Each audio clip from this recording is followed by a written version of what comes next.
नमस्कार, स्वागत है आपका हेलो किसान में। आपके साथ मैं हूं अंजू सिंह। हेलो किसान एक लाइव फोन इन कार्यक्रम है जिसमें आज के दिन हम पशुपालन से संबंधित जो विषय होते हैं वो लेकर आपके लिए आते हैं और इनसे जुड़े जो भी आपके सवाल होते हैं उनके जवाब लेते हैं अपने एक्सपर्ट से, और दोनों ही विषय पर हम विस्तार से चर्चा भी करते हैं ताकि कुछ नई बातें भी हम आप तक पहुँचा सकें और आप अपने सवाल एक फ़ोन कॉल या फिर ईमेल के माध्यम से हम तक पहुँचा सकते हैं। तो आइए नजर डालते हैं आज का विषय क्या है। आज का हमारा विषय है पशुओं में थनैला रोग से बचाव, और साथ ही हम बात करेंगे पशु में ब्रुसेलोसिस बीमारी व रोकथाम के बारे में। अगर आपके कोई भी सवाल है तो आप हमें ईमेल कर सकते हैं, कॉल कर सकते हैं। टोल फ्री नंबर आप नोट कर लें। हमारा टोल फ्री नंबर है 1800-113060। दूसरा नंबर भी नोट कर लें 1800-113061। टोल फ्री यानी इन पर आपका कोई शुल्क नहीं लगेगा। अगर आप चाहें तो हमें ईमेल भी कर सकते हैं। हमारा ईमेल पता भी नोट कर लें, hellokisan2015@gmail.com। ये हमारा ईमेल आईडी है। तो पशुओं का स्वस्थ रहना बहुत ज़रूरी है क्योंकि आज के समय में हमारे जो किसान हैं, पशुपालक हैं, व्यावसायिक दृष्टि से पशुपालन करते हैं, और अगर ऐसे में पशु स्वस्थ नहीं है, उन्हें कोई बीमारी है तो काफ़ी नुकसान उन्हें हो सकता है, काफ़ी आर्थिक हानि का सामना करना पड़ सकता है। इसीलिए शुरुआत से ही सजग रहें। अगर कोई लक्षण दिखाई देते हैं तो उसको हल्के में ना लें। इसीलिए आज हम इस विषय को लेकर आपके लिए आए हैं और विस्तार से इस पर हम चर्चा करेंगे। दो मेहमान हमारे साथ स्टूडियो में उपस्थित रहेंगे अगले 1 घंटे तक आपके सवालों के जवाब के लिए और इस विषय पर जानकारी के लिए। तो आइए उनसे आपकी मुलाकात करवा देते हैं। हमारे साथ डॉक्टर विपुल ठाकुर जी हैं। सर, बहुत बहुत स्वागत है आपका कार्यक्रम में। आप सहायक प्राध्यापक हैं वेटनरी मेडिसिन सरदार वल्लभ भाई पटेल कृषि एवं प्रौद्योगिकी विश्वविद्यालय मेरठ से आप, और आपसे हम पशुओं में जो थनैला रोग है उस पर बात करेंगे। इसके अलावा जो हमारा दूसरा विषय है ब्रुसेलोसिस, उस पर भी आज हम चर्चा करने वाले हैं। डॉक्टर तरुणा खेमानी जी हमारे साथ हैं जो कि पशु चिकित्सक हैं, राजकीय पशु चिकित्सा विभाग वल्लभगढ़ फरीदाबाद हरियाणा से। तो आपसे भी हम बात करेंगे मैम। आज दोनों विषय के बारे में विस्तार से चर्चा होगी और अपने जो दर्शक हैं उनके हम सवाल लेंगे। तो बातचीत की शुरुआत करते हैं। सबसे पहले विपुल जी, मैं आपसे जानना चाहूँगी कि जिन बीमारियों की आज हम चर्चा कर रहे हैं ये ख़ास तौर पर बड़े पशुओं की बीमारियाँ हैं, ऐसे में कैसे हमारे किसान इसका ध्यान रखें और उन पशुओं का स्वस्थ रहना कितना महत्वपूर्ण है जब आज हम पूरी तरीके से व्यावसायिक दृष्टि से पशुपालन कर रहे हैं। देखिए अंजू जी, आपने आज जो महत्वपूर्ण टॉपिक लिया थनैला रोग, सबसे पहले तो मैं इस रोग का परिचय आपको दे दूं। थनैला रोग, जिसको हम अंग्रेजी में मेस्टाइटिस भी कहते हैं, ये है थनों में सूजन। ये 2 प्रकार से मुख्य तरह से वर्गीकृत किया गया है। एक तो क्लिनिकल मेस्टाइटिस जिसको हम कहते हैं, यानी कि जिसमें लक्षण देखने को मिलते हैं। दूसरा होता है सब क्लिनिकल मेस्टाइटिस जिसमें लक्षण देखने को तो नहीं मिलते लेकिन दूध कम होता चला जाता है। क्योंकि आजकल हम दुधारू पशुओं का पालन सिर्फ दूध के लिए करते हैं तो दूध का उत्पादन कम हो जाता है, दूध की जो उपयोगिता है वो कम हो जाती है। तो थनैला रोग काफ़ी नुकसान देने वाला रोग है। तो हमारे किसान भाइयों को इससे बचाव के लिए आगे हम चर्चा करेंगे, बचाव के तरीकों पर भी, उसकी बारे में जानकारी बहुत ज़रूरी है। जी बिल्कुल, और आगे हम दर्शकों को एक व्हाट्सएप नंबर भी देंगे। हेलो किसान का व्हाट्सएप नंबर भी आ गया है। अभी तक आप हमारे टोल फ्री नंबर पर कॉल करते थे, इसके अलावा आप हमें ईमेल भी करते थे, लेकिन जिस तरीके से पूरी दुनिया स्मार्ट हो रही है, हमारे किसान भी स्मार्ट हो रहे हैं, स्मार्टफोन इस्तेमाल कर रहे हैं, इसीलिए आपके लिए हमने व्हाट्सएप नंबर भी की भी व्यवस्था की है। आप देख सकते हैं हमारा व्हाट्सएप नंबर है 8800520717। तो अगर आपका कोई भी सवाल है आप इस पर हमें अपने सवाल व्हाट्सएप कीजिए, तुरंत हम तक पहुंच जाएंगे और उन्हें हम कार्यक्रम में शामिल करेंगे। अगर कॉल नहीं लगता है, ईमेल नहीं कर पा रहे, कोई भी समस्या आ रही है, 3 विकल्प अब आपके सामने हैं। आप कॉल भी कर सकते हैं, व्हाट्सएप भी कर सकते हैं और ईमेल भी कर सकते हैं। तो क्योंकि आज से हम ये व्हाट्सएप नंबर आपके लिए लेकर आए हैं, आज से हम इसे लॉन्च कर रहे हैं, तो उम्मीद करते हैं कि ज़्यादा से ज़्यादा दर्शक, किसान, पशुपालक हमें ज़रूर अपने सवाल व्हाट्सएप के माध्यम से भी पहुँचाएंगे। तो जैसा कि अभी हमने थनैला रोग के बारे में बात की और डॉक्टर विपुल जी ने काफ़ी महत्वपूर्ण जानकारी दी कि कैसे थनैला रोग जो है पूरे पशु को काफ़ी नुकसान पहुंचाता है और इससे हमारे किसानों को भी काफ़ी हानि हो सकती है। तो चलिए सबसे पहले देखते हैं इससे जुड़ी हमारी आज की पहली रिपोर्ट।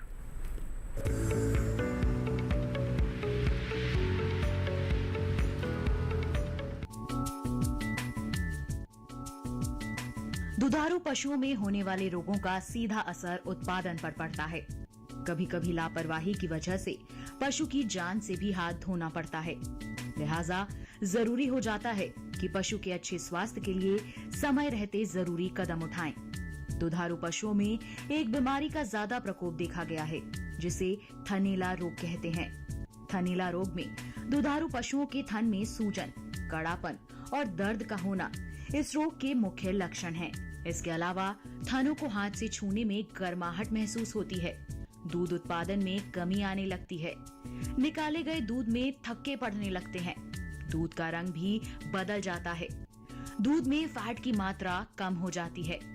अगर ये तमाम लक्षण दिखाई देते हैं तो पशुपालकों को चाहिए कि वे समय रहते सावधानी बरतें। साथ ही ऐसे दूध का इस्तेमाल तुरंत बंद कर दें। ये रोग मुख्य रूप से विषाणु, जीवाणु, माइकोप्लाज्मा व कवक से होता है। संक्रमित पशु के संपर्क में आने, दूध दोहने वाले के गंदे हाथों, पशुओं के गंदे आवास, खुरदरा फर्श और थन में चोट लगने व संक्रमण होने से भी ये रोग हो सकता है। इससे बचाव के लिए एक पशु का दूध निकालने के बाद हाथों को अच्छी तरह साफ करके ही दूसरे पशु का दूध निकालें। साथ ही दूध निकालते समय हाथ के अंगूठे का इस्तेमाल ना करें। मुट्ठी बांधकर दूध निकालें। रोग प्रतिरोधन के लिए पशु को टीका लगवाएं। साथ ही पशु चिकित्सक से संपर्क करें।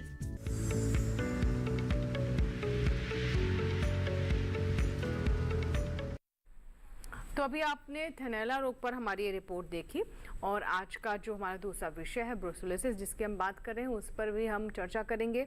और पहले हम अपने एक्सपर्ट से बात कर लेते हैं। हमारे साथ तरुणा जी भी हैं। तरुणा जी, ब्रुसेलोसिस की जो हम बात कर रहे हैं, ये भी काफ़ी घातक बीमारी है और ये तो अपने आप बहुत ज़्यादा तेज़ी से संक्रमण भी इसका एक तरीके से फैलता है। कितनी खतरनाक ये बीमारी पशुओं के लिए हो सकती है, बट जो खासतौर पर हमारे जो गाय भैंस है उनके लिए? अंजू, पहले तो मैं आपको थोड़ा सा करेक्ट करना चाहूँगी कि ये जो बीमारी है घातक नहीं है। इसमें पशु की जान को कोई खतरा नहीं है।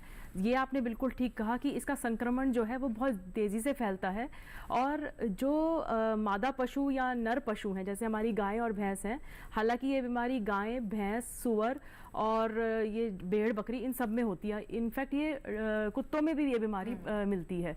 लेकिन इसके अंदर जो ब्रुसेला का ऑर्गेनिज्म है वो सिर्फ बच्चेदानी पे इफेक्ट करता है कि गर्भपात हो जाता है। लास्ट के जो हमारा थर्ड ट्राइमेस्टर, जिसको हम तीसरी तिमाही जो बोलते हैं, उसके अंदर इसका में गर्भपात हो जाता है। और ये जो इसका ऑर्गेनिज्म है ये बॉडी के अंदर परमानेंट रहता है।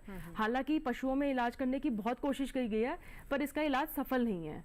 तो इसको हम घातक नहीं कहेंगे, बट इस पशु को हम ये एक तरीके से जैसे आप बता रहे हैं गर्भपात हो सकता है इसमें, उस लिहाज से ये पशु के स्वास्थ्य के लिए काफी स्वास्थ्य के लिए भी। और सबसे इम्पोर्टेंट बात ये है कि ये एक जूनोटिक बीमारी है कि जो मनुष्य में बड़े आराम से आ सकती है, मनुष्यों से पशुओं में। और पूरी सावधानी कहते हैं, अगर ये पशु को बीमारी हो जाए तो मानव को भी बहुत सावधानी, मनुष्य को भी सावधानी के साथ ही पशुओं तक जाना चाहिए। और इसका इलाज किस तरीके से किया जाए, जैसे आप बता रहे हैं कि पूरी तरीके से इसका इलाज नहीं हो पाया, लेकिन फिर भी किस तरह का ट्रीटमेंट जो होते हैं, सिम्टम्स ट्रीटमेंट जो होते हैं, वो कैसे किया जा सकता है, उस पर हम बात करेंगे। लेकिन उससे पहले रिपोर्ट देखते हैं।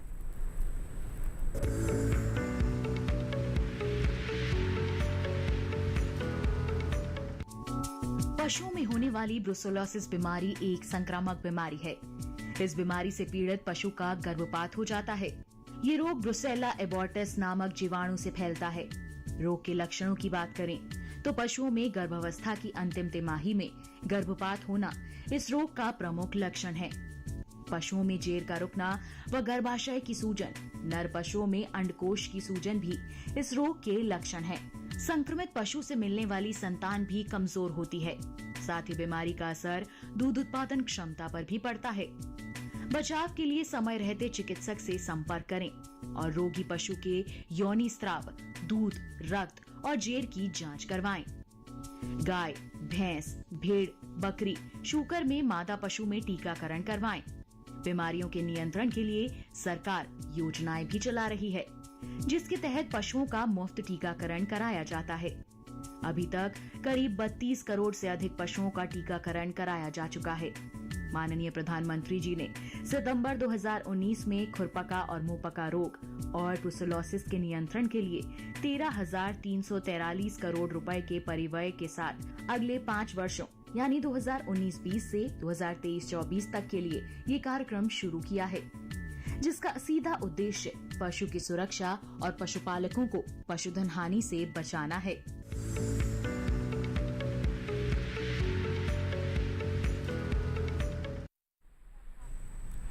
तो बिल्कुल अभी आपने रिपोर्ट देखी, हमने थनैला रोग के बारे में भी जाना, ब्रुसेलोसिस के बारे में भी जाना, और जैसा कि हमें मैम बता भी रही हैं कि किस तरीके से अब जो मनुष्य हैं जो कि पशु के साथ रहते हैं उन्हें भी इस बीमारी में बहुत सावधान रहने की आवश्यकता है। बहुत ज़्यादा इसमें तेज़ी से संक्रमण फैलता है और रिपोर्ट में इस बात को हमने आपको बताया है।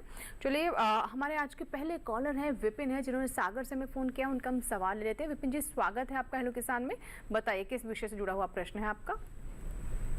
हेलो जी, नमस्ते जी नमस्कार जी। मेरे 2 सवाल हैं जी। पहला सवाल ये था कि वो ब्रुसेलोसिस बीमारी के बारे में हम बात कर रहे हैं आज, तो मैं ये जानना चाह रहा था कि इसका मुख्य कारण क्या, मतलब लक्षण यही है कि बार बार अगर गर्भपात होता है तो क्या यही बीमारी होगी या फिर कुछ और भी हो सकता है? पहला सवाल ये था। और भी क्या क्या लक्षण होते हैं इस बीमारी के? और दूसरा सवाल ये था कि जो थनैला रोग होता है इसका क्या वैक्सीनेशन भी होता है? और एक और इस सवाल से जुड़ा था कि मेरी एक भैंस है जिसके 3 थन में दूध निकलता है, एक में नहीं निकलता पहले से ही, तो इससे कोई खतरा तो नहीं है? ठीक है, पहले मैम दोनों ही मेहमानों से आपके सवाल है विपिन जी, तो पहले हम जो आपने ब्रुसेलोसिस के बारे में जानना चाहा उससे जुड़ा हुआ प्रश्न ले लेते हैं। जी देखिए विपिन जी, अगर आपकी जो पशु है वो तीसरी तिमाही में गर्भपात हो रहा है तो 90% चांसेस है, 90 नहीं तो 70% चांसेस हैं कि ये ब्रुसेला की बीमारी हो सकती है। और अगर आपने इसको घर पे ही अगर आपको अंदाज़ा लगाना है तो जब पशु जेर घेरता है उस टाइम पे, जब गर्भपात होता है और गर्भपात के टाइम अगर जेर निकल रही है और आप देख रहे हैं जो जेर है वो चमड़े जैसी है, चमड़े जैसी मोटी है, तो मतलब आप ये मान के चलिए कि वो ब्रुसेला की ही बीमारी है। और इसको अगर आपने जांच करवाना है तो अपने निकटतम कोई भी लैब जो है, जो बड़े पशुओं की जिसमें आपका जांच होती है, वहाँ पे आप खून की जांच करवा सकते हैं। नहीं तो आजकल सरकारी अस्पतालों में एक जो केमिकल है वो भी अवेलेबल है, जो तुरंत खून का सैंपल लेके और आपको चेक करके बता देंगे कि आपका पशु इससे संक्रमित है कि नहीं है। नहीं तो एक बहुत अच्छा इलाज भी है, जैसे पशु अगर आपका बच्चा गिरा देता है तो उस टाइम अपने हाथों पे लंबे ग्लव्स पहन के, जो आपके पूरे ऊपर तक आए वो ग्लव्स पहन के, मुंह पे मास्क लगा के आप थोड़ा सा जेर का पोर्शन जो है वो कलेक्ट कर लीजिए और उसको एक आइस में डाल के और अपने आसपास जो भी लैब है वहां ले जाइए। तो उसकी जांच से आपको ये पता चल जाएगा कि वहां पे ये ब्रुसेला की वजह से अबॉर्शन हुआ है कि किसी और वजह से है, क्योंकि कई बार पशुओं में और भी चीजें होती हैं जो आखिरी तिमाही में जो है अबॉर्शन कॉज करती हैं। और दूसरा इनका प्रश्न क्या था कि वैक्सीनेशन। जी वैक्सीनेशन, देखिए इसके अंदर वैक्सीनेशन हमारी केंद्रीय सरकार की तरफ से पिछले 3-4 साल से उपलब्ध है। और इसमें आपको अपनी जो कटिया है, जो 4 महीने से लेकर 8 महीने तक की कटिया है, उनको वैक्सीन करवानी होती है। वैक्सीन करने के लिए डॉक्टर की टीम आपके घर पे आती है। जब ये वैक्सीनेशन का कैंपेन चलता है, जब ये मतलब पूरे जोर शोर से होती है, तो गांव में मुनादी करवा के आप ये वैक्सीन करवा सकते हैं। नहीं तो अगर आपके वहाँ पे अवेलेबल नहीं है तो इस वैक्सीन को आप किसी भी यूनिवर्सिटी से मंगवा सकते हैं। बस आपने ध्यान ये रखना है कि पशु जो है, जो आपकी या तो कटिया या बछिया इनमें होगी, किसी भी नर पशु में ये वैक्सीन नहीं होगी। ठीक है सर। डॉक्टर विपुल, जो दूसरा सवाल था वो थनैला रोग से जुड़ा हुआ था और हमारे दर्शक का कहना है कि 3 थनों में तो शुरू से ही दूध आ रहा है, एक में नहीं आ रहा है, तो क्या ये थनैला रोग है या फिर पहले से ही कुछ? देखिए ये एक बनावट का डिफेक्ट भी हो सकता है कि एनाटॉमिकल डिसऑर्डर भी हो सकता है कि एक थन में उस तरह से उसका डेवलपमेंट ही नहीं हुआ, उसका दूध आए। लेकिन यदि पहला ब्यात है तो एक बार डॉक्टर के पास ले जाके उसको थन को खुलवाने की कोशिश अवश्य वो करें ताकि वो खुल जाए। हाँ, अगर पहले कभी दूध आया था और दूध अचानक से आना बंद हो गया है तो जब ये निर्धारित है कि वो थनैला रोग ही है, उसके लिए वो ठीक से उसका इलाज अवश्य करा लें। लेकिन अगर कभी कभी बनावट का इफेक्ट होता है कि 3 ही थन उसके काम कर रहे हैं और एक थन नहीं कर रहा है, तो बीमारी तो फिर नहीं है। अगर वो पहले से ही ऐसा है और उन्होंने थन को खुलवाने की भी कोशिश की, उसके बाद भी यदि उसमें दूध नहीं आया है तो एक एनाटॉमिकल डिसऑर्डर है, ना कि थनैला रोग। ठीक है सर। एक ईमेल आया है हमारे पास, ले लेते हैं। बिहार से है ये। हमारे पास जो मेल आया है वो दरअसल एक उनकी भैंस है जिसने 1 महीने पहले अभी बच्चा दिया है। उसके बाद से जो भैंस है वो पानी तो पी रही है लेकिन आहार नहीं ले रही है, तो इसके पीछे वजह क्या हो सकती है? ऐसे में उन्हें क्या करना चाहिए? देखिए, जो पशुपालक पूछ रहे हैं, आहार न लेने की समस्या कई कारणों से हो सकती है। सबसे पहले तो हम पेट में यदि कीड़े हो जाते हैं तो पेट के कीड़ों की दवाई वो अवश्य लें। दूसरा, अगर लिवर कमज़ोर है पशु का तो लिवर के लिए भी काफ़ी सारे टॉनिक्स आते हैं, बाजार में उपलब्ध हैं, पशु चिकित्सक के पास जाके वो लिखवा सकते हैं। तीसरा, वो पानी के साथ थोड़ा नमक भी डाल दें तो उससे पेट में थोड़ी मोबिलिटी आएगी उसकी, तो वो आहार लेना शुरू कर देगी। लेकिन वो लिवर की दवाई और पेट के कीड़ों की दवाई यदि उन्होंने नहीं दी है तो पशु चिकित्सक की सलाह लेकर ये दे दें। साथ में उसको उस तरह का चारा वो दें जिस चारे को चारा बदल कर भी वो देखें। कभी कभी चारे में रुचि पशु की नहीं होती है, हो सकता है वो सूखा चारा ही सिर्फ दे रहे हो, हरा चारा ना दे रहे हो, थोड़ा उसमें नमक मिलाएं ताकि उसको थोड़ा स्वाद आए। तो इस तरह के परिवर्तन भी वो जरूर कर देखें ताकि पशु चारे को पकड़ने लगे। थोड़ा आहार परिवर्तन करें ताकि वो पशु जिस चारे में रुचि ना ले रहा हो दूसरा चारा होगा तो उनको लाभ अवश्य मिलेगा। जी, तो बिल्कुल आहार बदल कर देखिए, जो चारा दे रहे हैं उसमें कुछ तब्दीलियां करके देखिए, शायद पशु की रुचि उसमें हो सकता है इस वजह से वो आहार ना ले रहा हो। हमारे साथ एक दर्शक है आदित्य हैं जिन्होंने हमें कॉल किया है। आदित्य जी नमस्कार, स्वागत है आपका हेलो किसान में, बताइए क्या सवाल है। जी मैम, कि जो एक है जी आपकी आवाज़ नहीं पहुंच पा रही हम तक ठीक से। जी, एक गाय है उसको मतलब कीटाणु लग गया है, ठीक है पूरे बॉडी पे। छोटा छोटा कीटाणु में था वहीं लग गया है पूरे बॉडी पे। देखिए आदित्य जी, शायद किल्लियों या इस तरह की बातें कर रहे हैं ताकि जो कि किल्लियां को एक कीटाणु शायद कह रहे हैं जी। किल्लियां वगैरह जो खून चूसती रहती हैं आदित्य जी। जी जी जी वही। हाँ जी, इसके लिए आइवरमेक्टिन या अनेकों स्प्रे भी आते हैं जो लगाने के लिए, लेकिन थोड़े जहरीले स्प्रे होते हैं तो मैं नाम यहाँ पे बताना उचित नहीं समझूंगा। ये पशु चिकित्सक के पास जाएं, उसको लगाने की उचित विधि है कि दस्ताना पहनकर ही उसको दवाइयों को लगाएं और पशु को उसको लगाने से पहले पानी अवश्य पिला दें और पशु को मुचका लगाएं, उसका मुंह बंद कर दें ताकि पशु आपस में एक दूसरे को चाटे ना। ये सावधानियां बरतते हुए किल्लियों की दवाई उसको दें। साथ में एक और सावधानी बरतने की आवश्यकता है, यदि इनके यहाँ पे दर्जे हैं, दीवार पे सीमेंट वगैरह नहीं हो रखा है तो दीवार को ये चूने से पोत दें यदि, क्योंकि ये अगर दवाई देंगे भी किल्लियों की तो क्योंकि किल्लियां जो हैं अंडे जो हैं जमीन पर देती हैं, दीवारों की दर्जों में देती हैं, तो ये दवाई देंगे तो 15-20 दिन के लिए तो इनकी किल्लियां चली जाएंगी, लेकिन अगर वो दर्जों में अंडे देंगे उससे बच्चे निकलेंगे, फिर से ये किल्लियों की शिकायत करेंगे। तो ये साथ में ये जो स्प्रे जो आते हैं, कीटनाशक स्प्रे जो आते हैं किल्लियों के, एंटी पैरासाइटिकल स्प्रे जो आते हैं, उनको वहाँ पर भी डॉक्टर से पूछ के उचित डाइल्यूशन करा के उनका, और उस पर भी स्प्रे अवश्य करें अपनी जो पशुशाला है ताकि ये लंबे समय तक इन किल्लियों से निजात पा सकें। जी बिल्कुल, तो आप समझ गए कि क्या वजह हो सकती है और कैसे आप इसका समाधान करें। फिलहाल इसी के साथ ही हेलो किसान में यहाँ वक्त एक छोटे से ब्रेक का, आप कहीं मत जाएगा। ब्रेक के बाद भी इन दोनों विषयों पर चर्चा जारी रहेगी, आपकी कॉल्स भी लेते रहेंगे और हाँ, हमें व्हाट्सएप भी आप कर सकते हैं। आज से हमने आपके लिए एक नया व्हाट्सएप नंबर भी लॉन्च किया है, तो आप चाहे कॉल करें, ईमेल करें या फिर व्हाट्सएप करें। फिलहाल छोटा सा ब्रेक।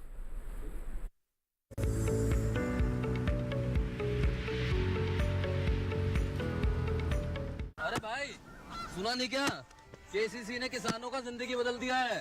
देश के छोटे किसान 1,60,000 रुपए तक का कर्ज बिना किसी गारंटी को ले पाएंगे। ब्याज खोरों से भी पीछा छुटा। मैं तो जैविक खेती का पूरा सामान मंगा लिया, केसीसी का भी कोई दबाव नहीं है। ब्याज चुकाने के लिए पूरा 1 साल मिलता है। समय पर भुगतान करने पर केवल 4% के सालाना ब्याज पे लोन मिल गया मुझे। अपना आधार कार्ड, लेटेस्ट फोटो और जमीन के कागजात लेके अप्लाई करो बस। और नामांकन भरने के लिए जेब भी ढीली नहीं करनी पड़ी।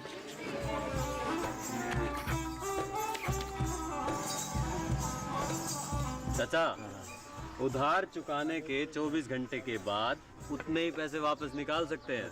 केसीसी ने किसानों की जिंदगी वाकई बदल दी है। तो आप भी किसान क्रेडिट कार्ड अपनाएं और सहजता से ऋण पाएं।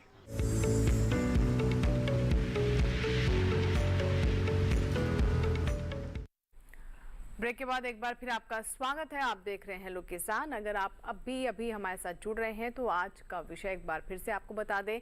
आज हम बात कर रहे हैं पशु में थनैला रोग की और साथ ही कैसे ब्रुसेलोसिस बीमारी जो है उससे हमारे पशु को काफ़ी नुकसान हो सकता है, कैसे ये बीमारी संक्रमण फैला सकती है और पशुओं के स्वास्थ्य पर बहुत ही नकारात्मक प्रभाव होता है इसमें। खासतौर पर हम देखते हैं कि गाय और भैंस में ये समस्या बहुत कॉमन है, अन्य पशुओं में भी होती है जिसके बारे में हमें तरुणा जी ने पहले भी बताया है। और एक जानकारी आपको और दे दें कि आज से हमने आपके लिए एक व्हाट्सएप नंबर भी लॉन्च किया है। अगर आप अभी भी जुड़ रहे हैं तो नंबर आप फिर से देख लें, 8800520717 यानी 8800520717। तो ये है व्हाट्सएप नंबर, इस पर भी आप अपने सवाल अपने व्हाट्सएप से हम तक पहुंचा सकते हैं। और एक कॉलर जुड़ चुके हैं, आइए उनसे हम बात करते हैं। हेलो हेलो हेलो, नमस्कार जी। नमस्कार, बताइए क्या सवाल है आपका। सवाल ये है, मैं गाय पालता हूँ, इनकी किल्ली ज्यादा हो जाती हैं। गाय में किल्ली हो जाती है, ठीक है।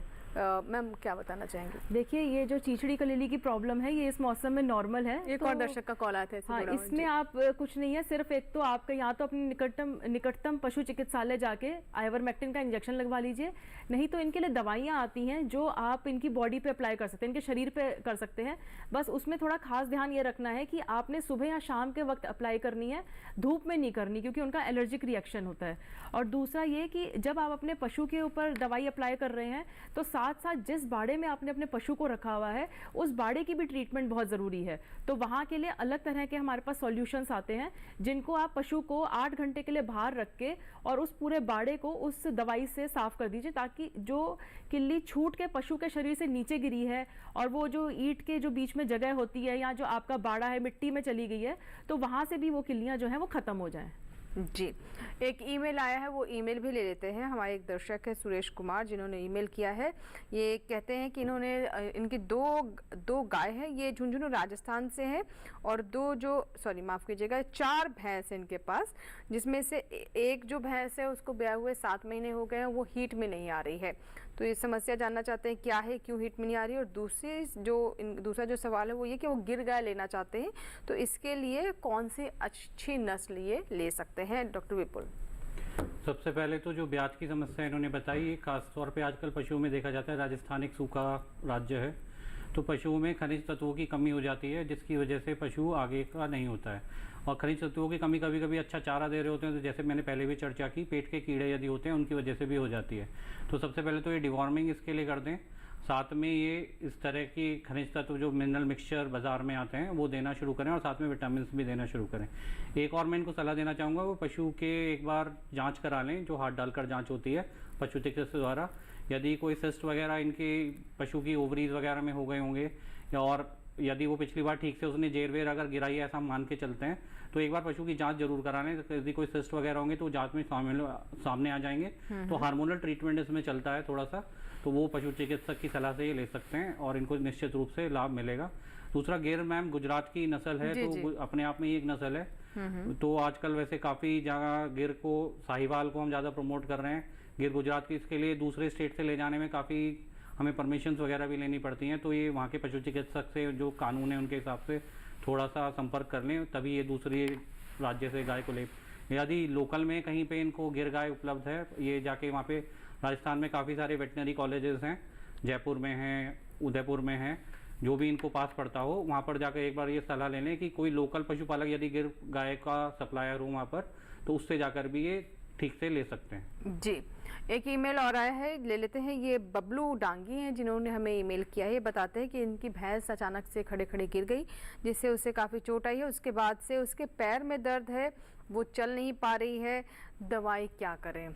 जी डॉक्टर तरुणा। देखिए, पहले तो ये देखिए कि आपकी जो भैंस है वो गिरी क्यों है।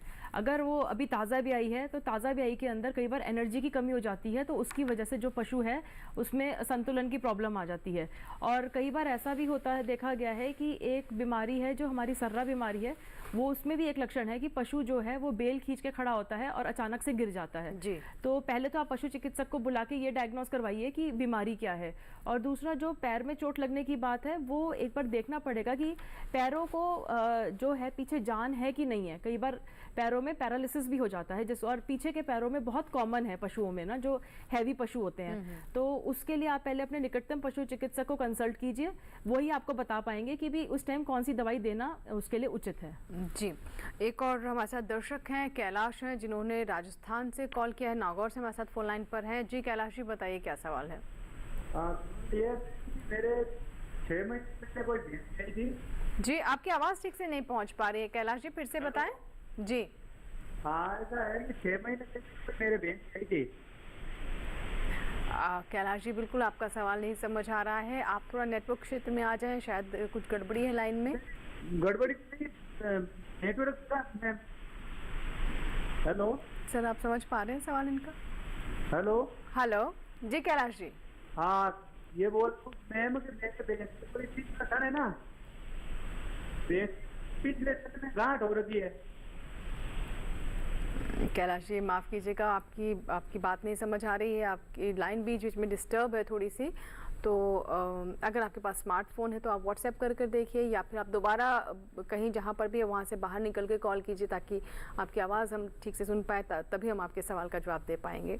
और चलिए अब बात कर रहे थे, हमारा जो पहला विषय है थनैला रोग। तो सर इसमें किस किस तरह के लक्षण होते हैं और क्या कारण होते हैं इसके पीछे? देखिए, थनैला रोग जैसा कि मैंने शुरुआत में ही बताया, 2 प्रकार का होता है। एक होता है सबक्लिनिकल मैस्टाइटिस, जिसमें सिर्फ दूध कम होता है, थनों में कोई परिवर्तन नहीं आता, दूध में भी ज़्यादा परिवर्तन नहीं आता, सिर्फ उसकी क्वांटिटी जो है मात्रा कम होने लगती है।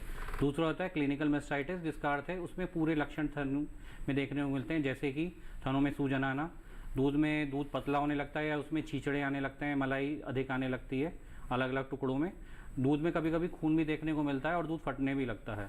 इसके अलावा थन गर्म होता है छूने पे, जैसे ही आप पशुपालक दूध निकालने की कोशिश करेगा तो थन को छूते ही अगर उसमें सूजन होगी तो उसको पशु को दर्द होगा, वो दूध निकालने नहीं देगा। तो ये इसके प्रमुख लक्षण है। इसके कारण जो है जीवाणु जनित रोग भी है, ये वायरल, जैसा कि आपने बताया वायरल कवक सबसे होता है। तो जीवाणु में स्टेफिलोकोकस ऑरियस, स्ट्रेप्टोकोकस और इकोलाई से सबसे ज़्यादा देखने को ये मिलता है। थनों में मवाद भी इसमें कभी कभी पड़ जाती है। और एक्यूट मैस्टाइटिस, जिसको हम बोलते हैं अचानक से होने वाला रोग, इसमें कभी कभी रातों रात इतना तेज़ी से रोग फैलता है कि शाम को आपने दूध निकालता है और सुबह आपको थन पूरी तरह से नष्ट हुआ भी मिलता है। एक गैंग्रीनस मैस्टाइटिस होता है, गैंग्रीन शब्द का आप अर्थ समझते हैं सभी लोग, कि उसमें थन में इस तरह के घाव हो जाते हैं कि वो ठीक ही नहीं हो सकते, तो वो सर्जरी के माध्यम से हमें थन को वो रिमूव ही हटाना ही पड़ता है। उसमें मेन कारण इसके ये आते हैं कि थनों में किसी भी प्रकार की यदि चोट लगती है तो जो पर्यावरण में जो जीवाणु या विषाणु हैं वो थन में प्रवेश कर जाते हैं।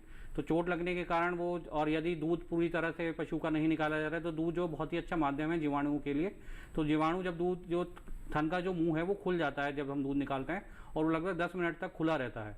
तो उस समय पे जो अगर यदि उसमें दूध भी है, ठीक से दूध नहीं निकाला गया, थन में किसी प्रकार की चोट लगी हुई है, तो जीवाणु पर्यावरण से उसमें प्रवेश करते हैं और प्रवेश करने के बाद वो तेज़ी से उसमें फैलते हैं और इन्फेक्शन को कॉज कर देते हैं।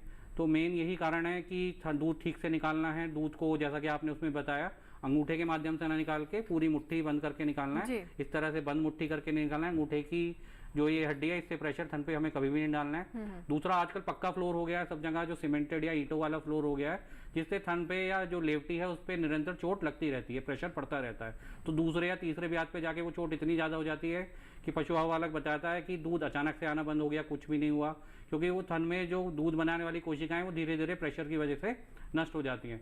तो उसके बचाव के लिए गद्दों का इस्तेमाल अवश्य पशुपालक करें। जी, राजेश जी हैं एक दर्शक हमारे साथ, मेरठ से उन्होंने कॉल किया है। राजेश जी, स्वागत है हेलो किसान में, बताइए क्या सवाल है? जी, मेरा सवाल ये है कि गायों में जो थनैला रोग हो जाता है वो दूध सही तरीके से ना काढ़ने के कारण होता है क्या? जी, अभी कुछ बातें बताई भी है डॉक्टर विपुल ने, एक बार फिर से हम जी राजेश जी, जो आपने अभी हम इसी बारे में डिस्कस कर रहे थे, दूध ठीक, अगर यदि थनों में दूध ठीक से नहीं रहेगा। एक और चीज़ मैं बताना चाहूँगा, शुरू में तो हम भैंस को या गाय को पवासने के लिए उसका जो बच्चा होता है, जो लवारा होता है या बछड़ा बछिया होती है, उसको हम दूध को पवासने के लिए छोड़ते हैं। तो शुरू में वो पवासता है और बाद में हम दूध निकालते हैं उससे, तो दूध पूरी तरह से थनों से ज़्यादातर पशुपालक निकाल लेते हैं, यदि कोई भैंस लात ना मारे या कोई मक्खी उससे ना लड़ जाए। लेकिन बाद में हम क्या करते हैं कि जब थोड़ा बड़ा हो जाता है लवारा, तो उसको हम दूध निकालने के बाद छोड़ दें, थोड़ा सा थनों में हम दूध छोड़ देते हैं। लेकिन कभी कभी ऐसा होता है कि भैंस को कोई मक्खी वगैरह लड़ जाए या भैंस किसी बात से डर जाए या गाय, तो लवारे को भी दूध नहीं पिलाती है और थनों में दूध रह जाता है। जो मुख्य कारण रहता है कि थनों में दूध यदि रहेगा तो थनों का मुंह दूध निकालने के पश्चात खुल ही जाता है, तो उसमें बैक्टीरिया वगैरह जाते हैं तो वो इन्फेक्शन होता है। दूसरा, एक और आदत है, हम थनों को हम दूध निकालने से पहले तो अवश्य धोते हैं, लेकिन दूध निकालने के बाद कभी भी हम नहीं धोते हैं। तो मेरा अनुरोध है किसान भाइयों से कि वो एक लोटे में अलग से पानी और लेके जाएं, दूध निकालने के बाद भी थनों को अच्छे से धोएं, क्योंकि जैसा कि मैं बार बार कह रहा हूँ, थनों का मुंह खुल जाता है दूध निकालने के बाद, तो और हमारे हाथों पे भी इन्फेक्शन होता है, या कभी कभी कोई पशु बैठ भी जाता है तुरंत, तो उसको एक तो बैठने नहीं देना है तुरंत, हमें थनों को दूध निकालने के बाद भी धोना है। बैठने से बचाने के लिए हमें उसके आगे कोई उसकी पसंद का चारा, अच्छा सा चारा उसको डाल देना है, या उसके जगह बदल देनी है जहाँ पे वो ना बैठती हो, तो वो बैठेगी नहीं। इससे हम दूध थनैला रोग होने से बचाव कर सकते हैं। जी बिल्कुल, तो किस तरीके से आप बचाव कर सकते हैं ये भी आपने जाना, और कारण जो है वो भी हमने समझा कि कारण क्या है, लक्षण क्या है वो भी हमने जान लिया है। तो बिल्कुल, अगर आपको भी अपने पशु में इनमें से कोई भी लक्षण दिखाई देता है तो उसे नज़रअंदाज ना करें, और कारण आप समझ ही गए कि वो गलतियां नहीं करनी है जो आमतौर पर किसान कर देते हैं, जिसकी वजह से इस तरह का इन्फेक्शन, ये बीमारी आ जाती है पशु में। फिलहाल इसी के साथ ही हमारे लिए वक्त हो गया एक छोटे से ब्रेक का, कहीं मत जाइएगा, देखते रहें लोग किसान।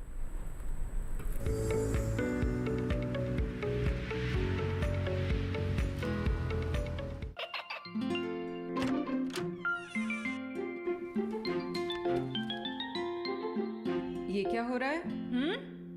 काशवी, इतने कम मार्क्स? काशू, बेटा पढ़ा करो, पढ़ोगी नहीं तो आगे कैसे बढ़ोगी? मम्मा, मैं भी तो आपसे यही कहना चाहती हूँ, पढ़ा करो। आप पढ़ोगे नहीं तो आगे कैसे बढ़ोगे? मतलब? वो देखो, सिर्फ बैक पर छपा ऑर्गेनिक नहीं, ऑर्गेनिक का निशान पहचानिए। पीजीएस ऑर्गेनिक का ये लोगो उन किसानों की पहचान है जो आज भी परंपरागत विधि से रसायन मुक्त खेती कर आपके लिए शुद्ध फसल उपजा रहे हैं। अब समझे मम्मा, अगर मैं प्योर ऑर्गेनिक फूड नहीं खाऊंगी तो अच्छे मार्क्स कहाँ से लाऊंगी? अच्छा बच्चों, जैविक खेती की इस मुहिम को आगे बढ़ाइए, शुद्ध ऑर्गेनिक अपनाइए।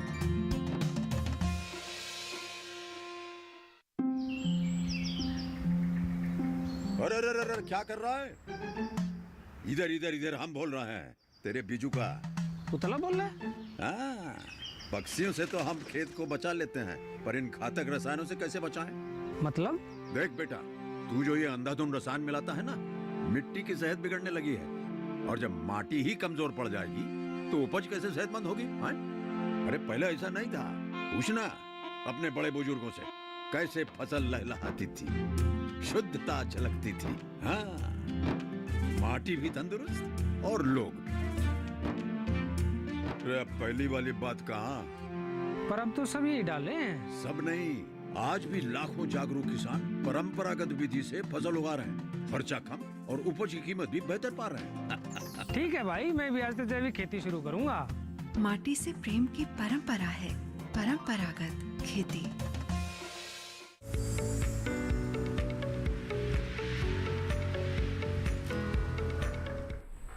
ब्रेक के बाद एक बार फिर आपका स्वागत है। आप देख रहे हैं लोग किसान, और इस बीच एक और कॉलर हमारे साथ जुड़े हैं। प्रेम कुमार यादव जी हैं, जिन्होंने बिहार से हमें कॉल किया है।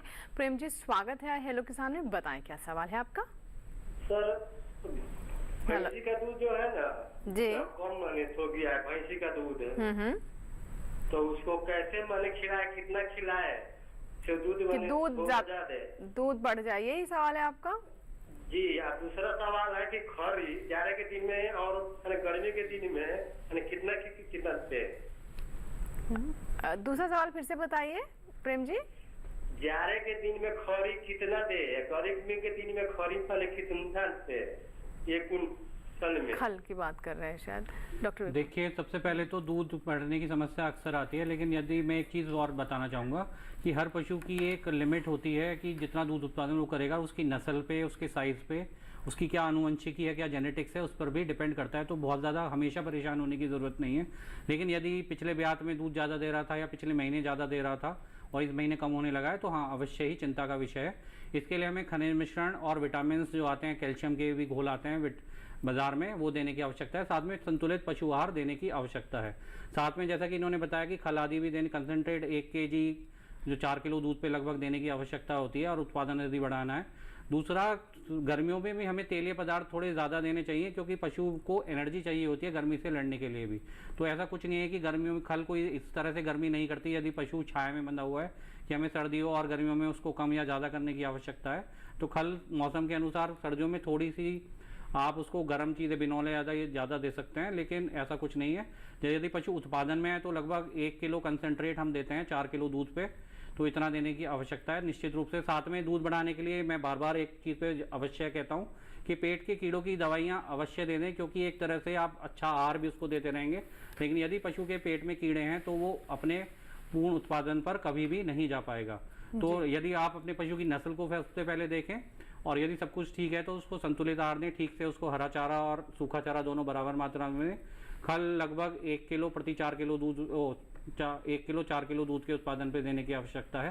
साथ में विटामिन और विमरॉल वगैरह आते हैं, जैसे कि विटामिन, और ये आपको कैल्शियम इसको देने की जरूरत है। जी, एक ईमेल आया है, धर्मेंद्र जी हैं जिन्होंने सीकर राजस्थान से हमें मेल किया है। ये कह रहे हैं कि ये डाइजेशन कैसे बेहतर कर सकते हैं अपने पशु का, और क्या कोई घर के बने हुए सप्लीमेंट्स भी इस्तेमाल किए जा सकते हैं, क्या करें इसके लिए? जी देखिए, अगर पशु का डाइजेशन इम्प्रूव करना है तो उसका एक बहुत ही अच्छा तरीका है और बहुत ही देसी तरीका है, अगर ये कर सकें तो। अगर मान लीजिए किसी एक पर्टिकुलर पशु का जो है डाइजेशन खराब है, उसको मतलब कॉन्स्टिपेशन की प्रॉब्लम है या फिर वो जुगाल ठीक से नहीं कर रहा है, तो जो भी आपके आसपास स्वस्थ पशु है उसकी जुगाल को आप हाथ डाल के निकाल लीजिए। मुट्ठी भर जुगाल को 1 लीटर पानी में मिला के अपने पशु को खिला दीजिए। इस प्रकार की दवाइयाँ आपको मार्केट में तो बहुत मिल जाएंगी जिनसे डाइजेशन इम्प्रूव हो जाएगा, क्योंकि हम जो पशु का पेट है उसके अंदर एक पर्टिकुलर टाइप के जीवाणु होते हैं जो डाइजेशन में हेल्प करते हैं। जब वो जीवाणुओं की कमी हो जाती है तो डाइजेशन जो है पशु का वो खराब हो जाता है, मतलब पाचन शक्ति जो है वो खराब हो जाती है। तो अगर हम स्वस्थ पशु की जुगाल को निकाल के और पानी में मिला के पशु को दे रहे हैं तो हम डायरेक्ट ही वो जीवाणु जो हैं वो पशु के पेट में डाल रहे हैं। तो ये आपने 2 से 3 दिन करना है, उसके बाद आपके पशु एकदम चारा उठा लेगा। जी, तो ये बहुत अच्छा आपने घरेलू नुस्खा एक तरीके से बताया जिसमें कोई दवा नहीं लेने की ज़रूरत है। आपने बताया कि बाज़ार में बहुत तरह की चीज़ें उपलब्ध हैं, लेकिन इससे बेहतर क्या हो सकता है कि आपको कहीं जाना ना पड़े, और ये बिल्कुल देसी नुस्खा है जिसके बारे में आप खुद भी कह रही हैं मैम। अब डॉक्टर विपुल, आपसे समझ लेते हैं, थैलेला रोग के बारे में बहुत सारी चीज़ें आपने बताई। अब इसके बाद जब ये मान लीजिए संक्रमण आ ही गया तो ये किस हद तक जा सकता है, मतलब कितना गंभीर हो सकता है? देखिए कि जैसे मैंने बताया, हालांकि एक जानलेवा रोग नहीं है, लेकिन हम जो हैं दुधारू पशुओं को दूध के लिए ही पालते हैं, और ये हमारी इकोनॉमिक्स के साथ साथ जो हमारे पशुपालक की आय का स्रोत तो है ही हैं। हमें स्वस्थ आजकल बहुत सारी, जैसा कि मैम ने बताया, जूनोटिक बीमारियां भी हैं जो पशुओं से मनुष्य में फैलती हैं। तो आजकल हम सेफ फूड प्रोडक्शन की बात भी करते हैं, हेल्दी फूड प्रोडक्शन की बात भी करते हैं। तो यदि थनैला रोग हो जाता है तो दूध पीने योग्य नहीं रह जाता है। तो यदि थनैला रोग वाले पशु से दूध हम ले रहे हैं तो वो मनुष्य को इस्तेमाल के लायक नहीं रह जाता है, जिसकी वजह से आर्थिक हानि तो होती है। दूसरा, थनैला रोग इतनी तेजी से फैलता है, मैं थोड़ा एक उदाहरण के माध्यम से बताऊंगा। यदि थन में एक बार सूजन आ गई तो वापस वो अपनी अवस्था में पूरी तरह से नहीं आ पाता है। जैसे आप एक गुब्बारे को एक बार फुला दें और उसमें से हवा निकाल भी दें तो फिर भी वो उस दशा में नहीं आ पाता है। इसी प्रकार से यदि थन में एक बार सूजन आ गई तो कुछ मात्रा में तो उसकी कोशिकाएं, जो दूध बनाने वाली कोशिकाएं, वो नष्ट हो ही जाती हैं, तो उत्पादन हमेशा के लिए कम हो ही जाता है। कभी कभी ऐसा भी होता है थन पूरी तरह से ही सूख जाता है, तो हमेशा के लिए, जैसे आपके 4 थन का जानवर है तो उसका 1 थन चला गया या 2 थन चले गए तो उसका 25 से 50% प्रोडक्शन हमेशा के लिए ही घट गया। तो आप समझ सकते हैं हजारों में नहीं, ये लाखों में नुकसान हो गया। थनैला रोग की वजह से जो पशु की जो उत्पादन की उम्र है, यानी कि 6 ब्याज 7 ब्याज तक है, अगर थनैला रोग हो गया उसको और उसका उत्पादन ही खराब हो गए तो पशु उत्पादन के लायक भी नहीं रह जाता है। तो ये मुख्य रूप से जो थनैला रोग की वजह से नुकसान देखने को मिलता है। इसके अलावा खून आने लगता है, तो दूध जो मिल भी रहा है पशुपालक उसको नहीं लेते हैं। साथ में आप एंटीबायोटिक ट्रीटमेंट जब देते हैं रोग को तो दूध में महक आने लगती है। यदि आप दूध बेच रहे हैं तो जिसको आपका जो कंज्यूमर है वो भी कंप्लेन करेगा कि दूध में महक आ रही है, दूध का दही ठीक से नहीं जम रहा है। इस तरह की समस्या भी देखने को मिलती है। जी बिल्कुल। अब ब्रुसेलोसिस पे बात कर लेते हैं मैम, इसके बारे में और क्या बताना चाहेंगे? देखिए, ब्रुसेला जो बीमारी है ये शुरुआत ही गर्भाशय से हो जाती है, और दूसरा ये कि सबसे महत्वपूर्ण इसके अंदर ये है कि जो ये बीमारी है ये फैलती है, ये हवा से भी फैलती है, खासकर जो पशु संक्रमित है उसकी जेर से फैलती है। अगर वो कई बार तो ये भी देखा गया है जितनी भी हमारी गर्भाशय से जितनी भी सिक्रीशंस हो रही हैं, जैसे यूट्रस से जो भी सिक्रीशन हो रही है, वजाइना से जो भी सिक्रीशंस हो रही हैं, उनसे जो जेर गिर रही है या जैसे तार गिर रहा है, तो उसके अंदर भी ब्रुसेला का ऑर्गेनिज्म है। तो जहाँ जहाँ पशु पेशाब करेगा या जहाँ जहाँ उसकी ये सिक्रीशंस जाएंगी तो उसमें क्या है, जो मनुष्य हैं उनको भी वो होगा, क्योंकि वो वहाँ पे हैंडलिंग कर रहे हैं, बिना ग्लव्स के हैंडलिंग कर रहे हैं, बिना मास्क के हैंडलिंग कर रहे हैं। तो इसकी जो रूट्स ऑफ ट्रांसमिशन है ना वो बहुत वेरिड है। सेकेंडली, इसके अंदर हमारे को ये ध्यान रखना है कि पशु में तो एक बार तो इसमें एबॉर्शन हो जाता है, अगले कई ब्यात में ऐसा हो सकता है कि जो बच्चा पैदा होगा या तो वो बहुत ही कमज़ोर पैदा होगा या जो हर बार वो एबॉर्शन करती जाएगी। ज़रूरी नहीं है कि मतलब एक ही एबॉर्शन में रुक गया, हो सकता है हर ब्यात में वो एबॉर्शन करे, और हो सकता है कि सिर्फ एक बार एबॉर्शन करके जो बच्चा पैदा होगा वो बहुत वीक पैदा होगा। और इसके अंदर सबसे बड़ी प्रॉब्लम ये भी है कि जैसे कि मैंने आपको बताया कि ये जो बीमारी है ये मनुष्यों में भी फैलती है, तो मनुष्यों में भी इसके लक्षण ऐसे देखे गए हैं कि बार बार फीवर आना और इतनी ज़ोर से कपकपी छूटती है, और फीवर ऐसा होगा कि एक बार आया फिर 2 दिन के लिए ख़त्म हो गया फिर दोबारा आया। इसीलिए हम इसको अंडुलेंट फीवर के नाम से भी जानते हैं। और इसका जो इलाज चलेगा वो कम से कम 6 महीने से लेकर 1 साल तक चलता है। तो जो पशुपालक हैं उनको सबसे पहले तो ये चीज़ का ध्यान रखना है कि अगर वो देख रहे हैं कि हमारे पशु का एबॉर्शन हो गया है तो उसकी जेर और जो एबॉर्टेड फीटस है, जो बच्चा है जो निकला हुआ है, मरा हुआ बच्चा निकला है, उसके अंदर चूना मिला के उसको गहरे गड्ढे में दबाना है ताकि कोई भी जंगली जानवर उसको खोद के ना निकाल सके, और किसी ऐसी जगह पे दबाना है जहाँ पे मतलब बहुत ज़्यादा रिहाइश ना हो। दूसरा उनको ध्यान ये रखना है कि जब भी खासकर जो हमारे डॉक्टर्स हैं या जो इनका वो करते हैं, पशुओं की देख रेख कर रहे हैं, कोशिश ये करें कि जैसे ही पता चले कि भाई पशु का ऐसे अबॉर्शन हो गया है तो उस पशु को पूरे हर्ड से जो और पशु हैं उनसे एकदम अलग कर दें और उसके रक्त की जो है वो जांच करवाएं। अपने निकटतम पशु चिकित्सालय पे भी जाके करवा सकते हैं, या जो भी आपके आजकल हर डिस्ट्रिक्ट में एक लैब खुल गई है, डीडी लैब बोलते हैं हम उसको, वहाँ पे भी ये जांच बड़े आराम से हो जाती है। तीसरा इसके अंदर आपने ये ध्यान रखना है कि जैसे हमें लगा कि हमने पशु को अलग तो कर दिया और हमने उसकी जांच भी करवा दी, जो पशु का जो आप दूध निकाल रहे हैं उस दूध को आपने बिना उबाले नहीं पीना है और बहुत अच्छे से उबाला देना है।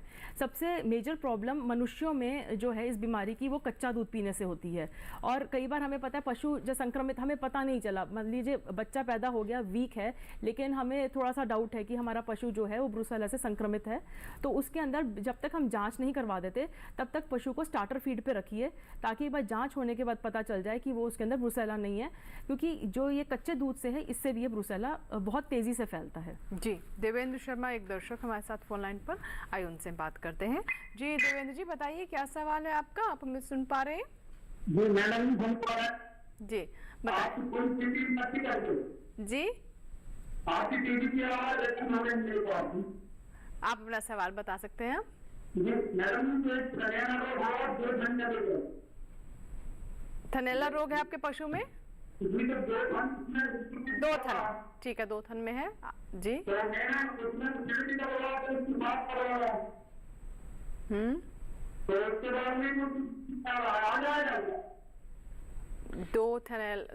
देखिए देवेंद्र जी, आपने जैसा कि बताया कि 2 थन चले गए, यदि उनको आपके रोग को लगभग 1 महीना लगभग हो गया है, इसके लिए आपको सबसे पहले तो तुरंत उपचार कराना चाहिए।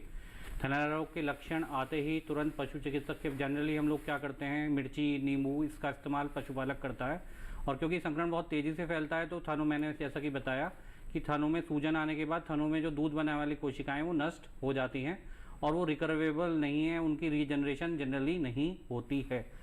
इनका केस में लगता है कि पूरी तरह से वो सूजन ज़्यादा रही होगी और अंदर ही अंदर उसने थन को ख़त्म कर दिया हो, फिर भी आप विटामिन वगैरह उसको दे सकते हैं। और यदि थन का मुंह बंद हो गया है तो पशु चिकित्सक के पास जाकर थन का मुंह खुलवाने की एक बार कोशिश कर लीजिए। लेकिन अगर वो बताता है कि उसमें गांठें पड़ गई हैं पूरी तरह से, तो उन गांठों का खुलना थोड़ा सा मुश्किल है। फिर भी सेरेटोपेप्टाइडेज की दवाइयाँ कुछ आती हैं जो गांठों को, और कुछ होम्योपैथिक दवाइयाँ भी आती हैं जो गांठों को घोल सकती हैं। तो मैं उम्मीद करता हूँ कि शायद उनको, मैं पूरी तरह से आश्वस्त तो नहीं हूँ, लेकिन शायद इन तरह की दवाइयाँ जो गांठें घोलने वाली दवाई हैं उनको देने से इनके भैंस का जो थन है वापस आ जाएगा। जी सर, जैसे कि आप बता रहे हैं कि हमारे दर्शक का भी ये सवाल था कि क्या ये ठीक हो जाएंगी, किस अवस्था तक ये ठीक हो सकते हैं, या फिर अगर ये थनैला रोग हो गया तो पशु का थन गया ही, उसको रिकवर नहीं किया जा सकता? देखिए, थनैला रोग में जैसा कि मैंने बताया तो हमें मेन 2-3 चीज़ें टारगेट करनी होती है। सबसे पहले तो हमें सूजन घटाने वाली दवाइयाँ देनी होती हैं। दूसरा, इसमें क्योंकि थन में सूजन आती है तो जैसे हमारे कोई घाव होता है तो अगर वो गहरा घाव होता है तो उसकी जगह पूरी उस तरह की त्वचा नहीं आती है, हमारे यहाँ निशान रह जाते हैं। ऐसे थनों में भी अंदर ही अंदर सूजन आती है, तो जब वो सूजन हट भी जाती है तो फाइब्रोसिस, जैसा कि मैंने कहा, गांठें पड़ जाती हैं, वहाँ कैल्शियम जमा हो जाता है उस घाव को भरने के लिए, तो दूध बनाने वाली कोशिकाएं नष्ट हो जाती हैं और उसकी जगह कैल्शियम जम जाता है।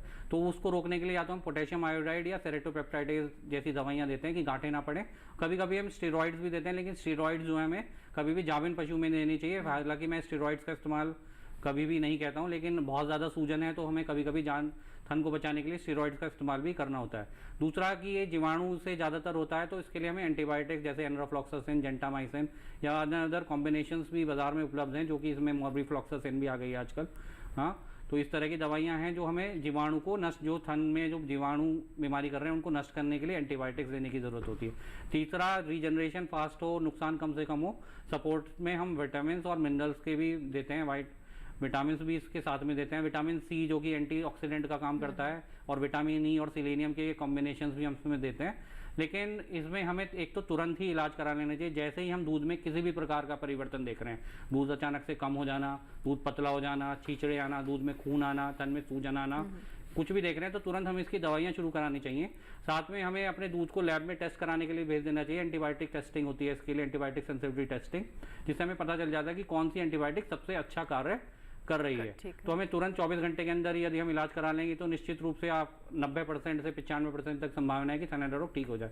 जितनी देरी हम करते जाएंगे थन में वो सूजन ज्यादा देर तक रहेगी, दूध वाली कोशिकाएं नष्ट हो जाएंगी और थन को ठीक होने की संभावना कम हो जाएगी। जी बिल्कुल। तो जितने जैसे आपको लक्षण दिखाई दे जिनके बारे में हमें विपुल जी ने बताया भी, उसी के साथ ही आप उसका इलाज शुरू कर दें, क्योंकि जितनी देरी आप करेंगे उतना नुकसान बढ़ता जाएगा। और जैसा डॉक्टर साहब कह भी रहे हैं कि अगर एक बार थन गया तो फिर वो रिकवर नहीं होगा, मतलब आपके पशु की दूध देने की क्षमता वो 50% तक इससे प्रभावित हो सकती है। फिलहाल इसी के साथ ही हमारे लिए यहाँ पर वक्त हो गया एक और छोटे से ब्रेक का। कहीं मत जाइएगा, देखते रहें हेलो किसान।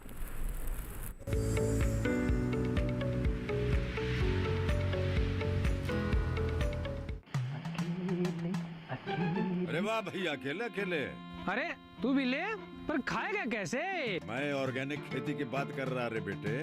अकेले अकेले खेती कब तक करेगा? मतलब गांव में 20-25 किसानों का समूह बना के पंजीकरण करवा ले, फिर सरकारी ट्रेनिंग भी मिलेगी और मुफ्त जैविक बीज खाद भी। फिर बीजीएस ऑर्गेनिक की सरकारी मोहर के साथ तेरी उपज आकर्षक पैक में पहुंचेगी बड़े बाजार तक। अच्छा? हाँ। अरे भाई कहाँ चल दिया? सबको साथ लाने, आमदनी बढ़ाने। तो किसान भाई समझ गए ना? साथ मिलकर ऑर्गेनिक खेती कीजिए, अपनी परंपरा को आगे बढ़ाइए, ज्यादा मुनाफा कमाइए। माटी से प्रेम की परंपरा है परंपरागत खेती।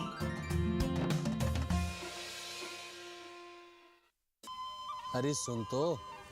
मुझे क्या सुनाना चाहते हो? जो सुनाओ मेरी सौतन को। किसको? अरे वही तुम्हारा मोबाइल फोन जिससे सुबह शाम दिन रात चिपके रहते थे और कहते थे किसान कॉल सेंटर से बातें हो रही हैं। अच्छा ये बात है। हाँ क्यों, क्या हुआ? अब बात नहीं होती क्या? अब तो झट से बात हो जाती है। ऐसा क्या?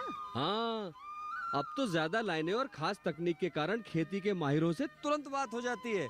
और अगर कभी लाइन व्यस्त हो तो अपनी समस्या फोन पर रिकॉर्ड करा दो, वहाँ से फोन आ जाता है और समस्या की हल का मैसेज भी आ जाता है। ये देखो आ गया। अरे वाह, इसका मतलब इंतजार की घड़ी अब खत्म। हाँ। तभी मैं सोचूं कि आजकल मुझ पर इतना प्यार क्यों आ रहा है। कृषि संबंधी समस्याओं का अपनी भाषा में तुरंत हल पाने के लिए पूरे भारत में किसी भी फोन से हेल्पलाइन नंबर पर संपर्क करें। किसानों का दोस्त किसान कॉल सेंटर।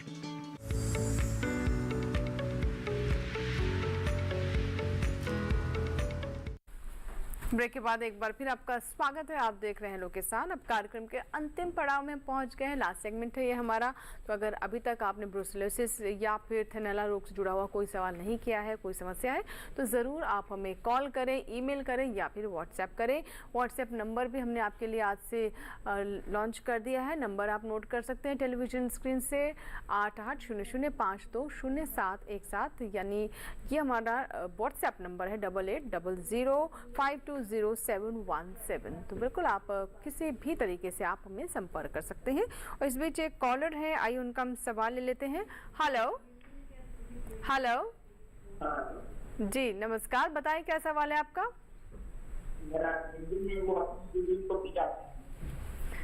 सुभाष जी, आपकी आवाज ठीक से नहीं पहुंच पा रही हम तक, फिर से सवाल दोहराइए।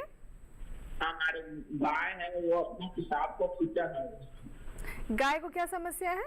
अपने पेशाब को पी जाता है। अपने पेशाब। अच्छा, अपने पेशाब को गाय पी जाती है। मैम बताना चाहेंगे इसके बारे में डॉक्टर? देखिए, ये जो समस्या है ये एसोसिएटेड है आपकी फॉस्फोरस डेफिशिएंसी से। कई बार पशुओं में जो फॉस्फोरस डेफिशिएंसी होती है उसमें जो गायें हैं अपना पेशाब पीने लग जाती है। और दूसरा ये एक हम कहते हैं कि जैसे कहते हैं ना गंदी आदतों में भी आता है अपना पेशाब पीना। तो एक तो पहले आप ये देखिए, अगर जो गाय हैं वो मतलब अगर अभी ब्याही नहीं है और अभी मतलब बछिया के रूप में ही है तो थोड़ा सा उसके मुंह पे आप छिक्की लगाना शुरू कर दीजिए। और दूसरा फॉस्फोरस के ना हमारे पास इंजेक्शंस आते हैं, अपने निकटतम पशु चिकित्सालय में आप कंसल्ट करके और वो इंजेक्शन उनको लगवा सकते हैं। उसका एक विधि है किस तरह से वो लगेंगे और कितने टाइम तक लगेंगे। जी बिल्कुल। और सर जैसे कि हम बात कर रहे थे बचाव के बारे में, तो इसमें किस तरीके से बचाव किया जा सकता है थनैला रोग में? देखिए, थनैला रोग को एक मैनेजमेंटल या प्रबंधन रोग भी की कैटेगरी में भी रखा गया, क्योंकि जैसा कि मैंने बताया कि ये जीवाणु या विषाणु तो पर्यावरण में रहते ही हैं, लेकिन हमारे जो प्रबंधन में जब कमियां रहती हैं, जैसे कि थनों में चोट लगना, जिसके कई कारण हो सकते हैं। या तो पशु का जो बच्चा है, बछड़ा है, बछिया है, दूध पीते हुए उसमें दांत मार दे, या हम जो दूध निकालने की जो हमारी विधि है, अंगूठे के दबाव बना के, जो हम अंगूठे की हड्डी से दबाव बना के निकालते हैं, उसमें थन में अंदरूनी चोट लग जाती है। या हमारा पशु दूध निकालते ही बैठ जाए ज़मीन पर, वहाँ पे साफ सफाई नहीं है, थन को हम दूध निकालने के बाद नहीं धो रहे हैं, तो ये मुख्य प्रबंधन विधियाँ में की कमियों की वजह से जीवाणु प्रवेश कर जाता है। तो सबसे पहले इन सब में सुधार करने की आवश्यकता है। हम या तो उसको पक्के फर्श पे यदि रख रहे हैं तो उसको बेडिंग दे सकते हैं। अगर गद्दा नहीं दे पा रहे हैं तो जो भूसा आता है, जो ये चावल की जो मुंजी वगैरह आती है, उसकी पुआल उसके नीचे डाल सकते हैं, ताकि लेवटी पे प्रेशर ना पड़े। दूसरा, हमें डिवॉर्मिंग, कभी कभी थनैला रोग जो है, जब किसी की बच्चेदानी जानवर की ठीक से साफ नहीं होती है ब्यात के बाद, तो उसको मेट्राइटिस, यानी कि बच्चेदानी में सूजन को मेट्राइटिस हम बोलते हैं, उसका इन्फेक्शन भी कभी कभी मेस्टाइटिस कॉज कर देता है। तो हमें ये भी ध्यान रखना है कि जब आपका जानवर ब्याता है तो वो ठीक से जेर डाल दे, और उसके बच्चेदानी से जो 10-15 दिन के अंदर जो स्राव होता है वो ठीक से हो जाए। यदि वो नहीं हो रहा है तो दवाई दिलाकर वो बच्चेदानी की सफाई हमें करा लेनी चाहिए। कभी कभी वो भी मेस्टाइटिस का कारण बन जाता है। साथ में उचित खान पान रखें, साफ सफाई रखें, तो थनैला रोग से बचाव किया जा सकता है। सर एक ईमेल भी आया हुआ है इसी से जुड़ा हुआ, नरेंद्र सिंह हैं जिन्होंने हमें ईमेल किया है उदयपुर राजस्थान से, और ये कहते हैं कि गाय का दूध हल्का लाल रंग का ललछर है, एक थन में मात्रा कम नहीं लिख रहे हैं, लेकिन मेरे ख्याल से कहना चाह रहे हैं कि एक थन में मात्रा कम है। देखिए, खून आने की समस्या जहाँ तक है मुझे लग रही है, दिखा हुआ है उसमें अंदरूनी, तो इसमें देसी नुस्खे में तो ये तिल, खांड और नींबू उसको देना शुरू करें। विटामिन सी होता है नींबू में, तो ये क्लॉटिंग में हेल्प करेगा। साथ में पशु इसके दूध की जांच करा लें, इकोलाई के इन्फेक्शन में भी खून देखने को कभी कभी मिलता है, तो इसका तुरंत ट्रीटमेंट कराएं, एंटीबायोटिक थेरेपी इसको दिलाएं।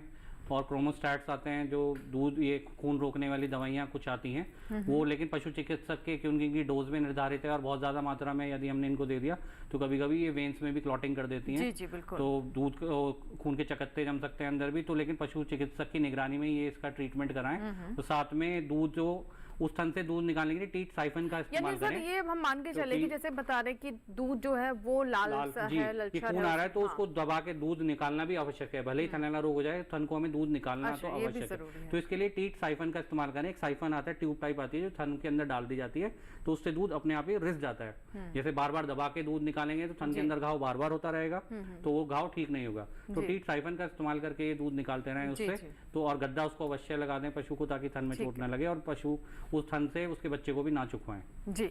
और तरुणा जी, जैसे कि हम ब्रुसेलोसिस की बात कर रहे थे, इसमें वैक्सीनेशन के बारे में क्या बताना चाहेंगे? देखिए, केंद्र सरकार की तरफ से ना अब हमारे इसमें वैक्सीनेशन शुरू हो गई है ब्रुसेला की, जिसके अंदर हमारे पास S19 करके स्ट्रेन है। हालांकि ये हैं तो लाइव वैक्सीन्स, मतलब इसके अंदर लाइव जो ऑर्गेनिज्म है वो कुछ क्वांटिटी में प्रेजेंट होता है, जो कि बिल्कुल भी रोग नहीं करेगा, लेकिन रोग के प्रति प्रतिशोधक जो क्षमता है उसको बढ़ा देगा। तो ये जो वैक्सीन है ये 4 से 8 महीने की कटिया या बछिया में लगती है। भूल के भी इसको अपने कटड़ा या बछड़े में ना लगवाएं, क्योंकि अगर ये कटड़े या बछड़े में लग गया तो उसके अंदर ये इनएक्टिव स्टेज में ब्रुसेला धीरे धीरे प्रेजेंट रहेगा, और ये कटड़े या बछड़े को अगर आगे चल के हम इसके पर्पज के लिए यूज करते हैं, रिप्रोडक्शन के पर्पस से यूज करते हैं, तो वो संक्रमित कर सकता है गाय या भैंस को। तो पहली चीज तो ये। और दूसरा, मैं सभी किसान भाइयों से अनुरोध करूंगी कि जो वैक्सीनेशन के लिए टीम आती है उनको आप अपना अच्छे से बताएं कि हमारा पशु जो है वो 4 महीने 3 महीने पे भी हम शुरू कर सकते हैं, पर ये वैक्सीन जो बोलते हैं कि मतलब लिटरेचर हमारा ये कहता है कि हम 3 महीने पे भी ये वैक्सीन लगवा सकते हैं। तो अपने डॉक्टर को जरूर बताएं कि हमारे घर में बछिया या कटिया है, और उसके साथ साथ आपके जो बछिया या कटिया है उसके कान पे बिल्ला भी लगा दिया जाता है। पूरी डिटेल आपकी ली जाती है। सरकार इसके ऊपर इतना काम कर रही है कि जितना भी हमारे पास डाटा आएगा कि जो हमने जिस पशु को ये वैक्सीन लगाई है, वो तुरंत के तुरंत हमारे को एक पोर्टल पे अपलोड करना होता है। तो कोई भी खोल के देख सकता है कि भाई हमारे इनके इस गांव में इस जगह पे इस आदमी के पशु को ये वैक्सीन लगी हुई है जी। तो इस चीज़ का थोड़ा ध्यान रखें। और एक चीज़ और बताना चाहूँगी, जो ये वैक्सीन है ये पूरे लाइफ टाइम में सिर्फ एक बार लगती है। एक बार लगती है, जैसे हम कोरोना की वैक्सीन या और जो वैक्सीन है जिनको बूस्टर नहीं होता कुछ, इसमें कोई भी बूस्टर नहीं है। आपने सिर्फ एक बार लगवानी है और एक बार में ही ये आपको लाइफ टाइम इम्यूनिटी देगी। ठीक है मैम, बहुत बहुत शुक्रिया डॉक्टर तरुणा आपका भी और डॉक्टर विपुल आपका भी। आपने दोनों विषय के बारे में इतने विस्तार से जानकारी दी, दर्शकों की ईमेल्स, उनकी कॉल्स का भी जवाब दिया। बहुत बहुत धन्यवाद। और इसी के साथ ही आज के हमारे हेलो किसान में फिलहाल इतना ही, लेकिन कल का हमारा विषय क्या है, आइए डालते हैं उस पर नजर। कल का हमारा विषय है कृषि में सूचना प्रौद्योगिकी का प्रयोग, और साथ ही बात करेंगे औषधीय पौधों की खेती के बारे में। अगर आपके कोई भी सवाल हैं तो आप हमें ईमेल कर सकते हैं, कॉल कर सकते हैं, आप सोशल मीडिया के माध्यम से भी संपर्क कर सकते हैं। हमारा ईमेल आईडी नोट कर लें, hellokisan2015@gmail.com। आप इंस्टाग्राम, फेसबुक, ट्विटर पर भी जाकर हमें संपर्क कर सकते हैं। इसके लिए आप हमारे हैंडल्स डाल लें, हेलो किसान DD लाइव ये हमारा फेसबुक आईडी है, hello.kisan ये हमारा इंस्टाग्राम आईडी है, हेलो किसान DD ये हमारा ट्विटर आईडी है। और आप हमारे टोल फ्री नंबर के बारे में तो जानते ही, हमारा कॉल सेंटर नंबर 1800-113-060। सोमवार से शनिवार सुबह 6 बजे से रात 10 बजे के बीच में कॉल करें, अपने सवाल रिकॉर्ड करवाएं जिन्हें हम कार्यक्रम में शामिल करेंगे। और चलते चलते आपको भी बता दें कि अगर आज का कार्यक्रम आप हमारा शुरुआत से नहीं देख पाए हैं या फिर कोई जानकारी ठीक से सुनना चाहते हैं दोबारा से, तो आप हमारे YouTube चैनल पर भी जा सकते हैं। इसके लिए इस QR कोड को स्कैन करें। उम्मीद करते हैं आज के कार्यक्रम में जानकारियां हमने आप किसानों तक, पशुपालकों तक पहुंचाई, उससे आपको जरूर लाभ होगा। यहाँ लेंगे आपसे इजाजत, लेकिन आप बने रहे दूरदर्शन किसान के साथ। नमस्कार।